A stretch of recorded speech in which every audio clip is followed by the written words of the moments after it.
Recently, I've gotten busy with the Midjourney AI thing, art thing, before bed. It's actually a cool thing to unwind with because you're just thinking about concepts. What can I do with this? I'm not reading books. I'm doing this instead because it's funny. You type in stuff, it's generating, and you're watching it. It takes about a minute. So you're just doing nothing, and you're watching it unfold. Yeah. Kind of like watching a flower open up. And if you see a bug or something that doesn't understand what you mean, you're like, okay, I gotta rephrase this. Okay, this plus this in this pose or something to like correct it. And it's not a challenging thing. It's more like a passive interactiveness. Yeah, exactly. Passive interactivity. So obviously, DALL-E 2 and Midjourney just recently became available to the public. Text-based AI has been around for a while, and that's getting better and better.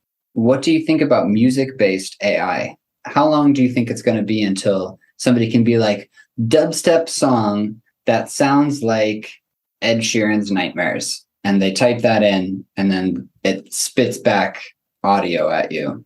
I've seen some videos on it, actually, and it was also interesting. I think it could be like Midjourney. I've seen some artists are against Midjourney and DALL-E because, it takes away all the creative process and blah, blah, blah. And some artists are actually embracing it as a generator to build upon. So they have a kind of an image they want to bring to life. They type some stuff in and they see stuff they didn't think about that is actually cool to incorporate. So some of them are more forgiving about it. Some of them are against it. I think many musicians are against you can just type in this and then the music comes out and blah, blah, blah. But I've heard some of the examples. It's really funny. The audio quality is horrible. But in 5 years, 10 years, we might be out of a job. Maybe we'll be turned illegal because the music industry, it's infringing on the profits. So yeah, there's very, very big corporations that are going to want to protect their interests. That might help us. What do you think? What's your take on the visual artist side? I'm actually thinking about the embracing thing because you can still tell that it's actually AI that does it. You learn how the patterns are emerging, and you can actually tell if it's Midjourney or DALL-E, or actually I'm thinking about, because I recently got accepted to the DALL-E, so using both of them, because I saw another person do this, he's generating first in DALL-E and then using that image as a reference inside the Midjourney to get the grittiness and the tendrils and the it's spongy and more visceral, basically. Yeah, definitely. It's very interesting. So I'm excited about it, but maybe just super hyped. Is there much merit to people being like, no AI, this is destroying real art, but does progress actually care? I saw some artists actually saying, no, you should pay real artists to do the cover work. Don't do the cover art with the Midjourney and DALL-E and blah, blah, blah, blah. These same artists are the ones that, let's take the most famous DAW, for example, Ableton. You have racks that other artists can create and just share with other artists. So the less skilled can use about the same effects, and it's almost finished. You just run the audio through it, and it's turn these knobs, and you will get this. I see that as almost the same thing. You basically feed things into these effect racks, and you get something out that sounds more professional.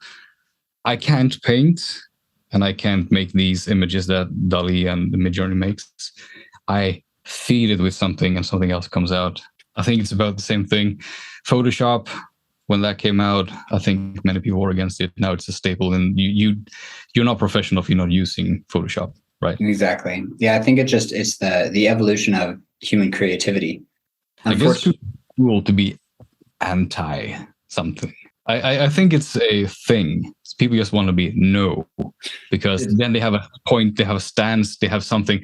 Let's stand against this. Let's rage against the machine. In this case, literally, yeah.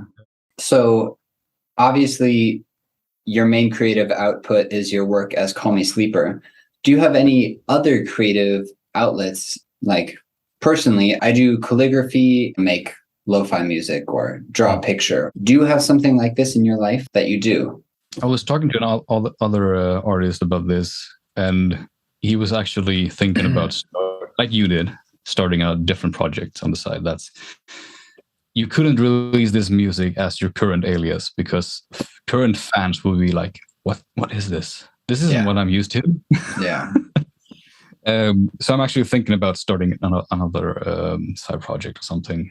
I have no idea what it's gonna be called, but it's calmer music, more atmospheric, and I still like the ambience of things. I would like to record real things and use as a template. It was all just like a base to build upon. So like, what is have you started it yet? Do you have tracks that you built out, or is it just an idea? It's an idea. All right. Because I usually get stuck in this. I make intros for the songs, and I come to this kind of writer's block almost because I get stuck in this atmosphere. I want to keep building it, but I have to cut it off. You have to kill your darlings. You know what I mean? I get sucked into it, so I know I like it. Yeah. So I need to do something more with it. So yeah, that's my take on it. I know that I want to build upon this. Maybe the side project, maybe I will release it as the current alias or something, but I will name maybe it will be like albums and name them appropriately so people don't get confused. I see. So is it like sleep music, ambient music, soundtrack music?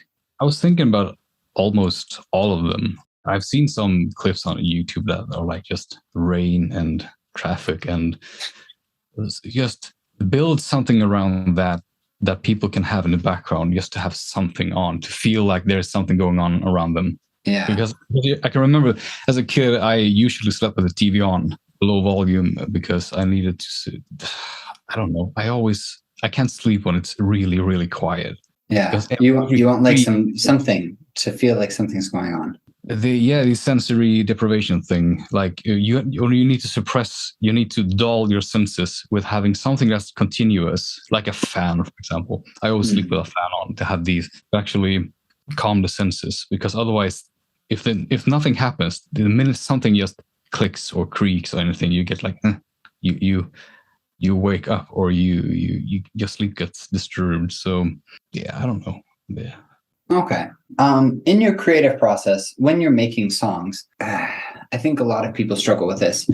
You want to make the song that you're making as good as you possibly can, right? But a lot of times in the process of trying to make it as good as you can, it just gets pushed back and back. And you're like, I need to take a break from it. Or I think I can change this and this, or I don't know what to do, but it's not quite there. What is your opinion on done is better than perfect? At what point do you say, you know what, cut it off, that's fine? I think I take it to good enough, because you can actually spend too much time with it, and the brain creates a filter, you know what I mean? So if you hear it too much, and you're focusing on details, all the sounds just get filtered out. You don't hear them anymore. So I think it's important to maybe take 2 or 3 days break from it, do something else, or just take the song, render it out, even if it's unfinished, and listen to it at moments when you're actually not paying attention to it, like when you're traveling or in the car or anything, because then you're passively listening, and you can actually figure stuff out from that, oh, this is actually sticking out too much, or this is actually not loud enough. I know this sound is there because I made it, so I can hear it clearly, but maybe other people can't because they don't know it's there. All right. Expanding on that, how would you say you go about finishing a track? Like once you have your track basically there, what are your last steps that you go through to be like, this is 100%, I'm sending it off? If it's like I'm feeling I can't really add anything to this, and I don't want to take anything away from it, that's probably when I think it's finished. It's not supposed to be too busy and not feel like there's something missing. That's probably the limit Of course, you can always polish and you can put some details in and all that kind of stuff, but that takes time and shouldn't feel forced. And it's basically, this is good enough. It sounds okay on this system, okay on this system. It could sound perfect on one system and sound crap on another system. The sacrificial thing where okay, I love the bass, but I got to cut it down because it sounds like crap in the car because it's blowing out the speakers or something. Yeah. So when you're going through it, what do you listen to finish it? Is it like earbuds, computer speakers, car speakers? I think the finisher is actually in the car, I think, because then you have road noise and all those kind of things that contaminate the audio. And if it still pokes through enough, then I think it's okay, it's finished. It's not overtaking, it's not resonating with other stuff. It's actually, yeah, it's hard. Some songs just, you got to take maybe a week of a break, do something else, then come back to it and feel refreshed, of course. But that's my process. I think, okay, maybe this is overcompressed, maybe this is too dynamic, and maybe this is... I'm not a professional. I'm not educated at this at all. Yeah, I know. I'm just wondering what your take is, because honestly, a lot of your songs sound like very thick.